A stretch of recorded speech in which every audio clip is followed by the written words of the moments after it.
Assalamualaikum warahmatullahi wabarakatuh. Perkenalkan, nama saya Putri Agustina, saya dari Prodi Ekonomi Syariah semester 4 Unit 2. Baiklah, di sini saya akan menjelaskan tentang pemikiran ekonomi Islam pada masa Daulah Abbasiyah.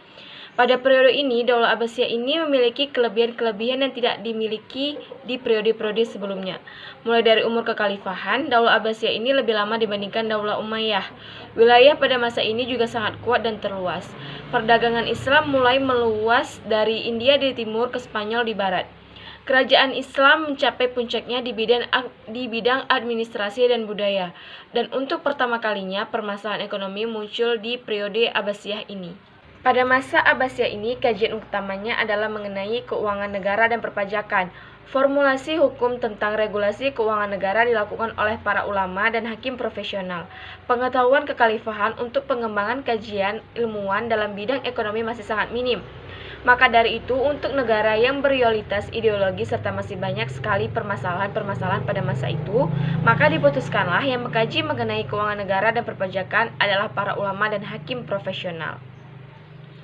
Sistem administrasi keuangan negara pada masa Abbasiyah ini juga sangat berkembang pesat dibandingkan pada masa Daulah Umayyah. Pendapatan negara juga sudah didapatkan dari pembayaran pajak dan zakat.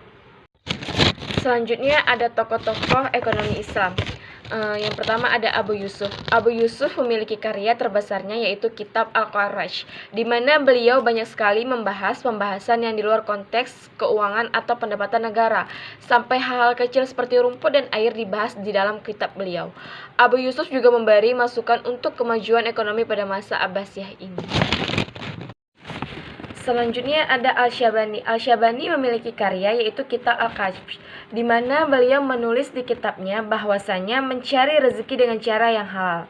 Al-Syabani menekankan kegiatan produksi harus sesuai dengan aturan Islam, di mana ada kemaslahatan di dalamnya. Ekonomi Islam juga mengajarkan agar manusia terlindungi dari perbuatan-perbuatan yang dilarang oleh Allah Subhanahu wa Ta'ala, sehingga manusia dapat memelihara kemaslahatan baik di dunia maupun di akhirat. Yang ketiga, Yahya bin Adam. Yahya bin Adam memiliki karya tulis yaitu Kitab Al-Akhraj. Kitab ini mempelajari tentang aturan pajak dan tanah, penanaman dan kedudukan non-muslim. Selanjutnya Abu Ubaid. Abu Ubaid memiliki Kitab Al-Anwai. Kitab ini secara menyeluruh membahas sistem keuangan publik Islam, utamanya dalam administrasi negara, dilengkapi juga fakta-fakta sejarah kebijakan ekonomi pada masa Rasulullah SAW sampai sahabat-sahabatnya.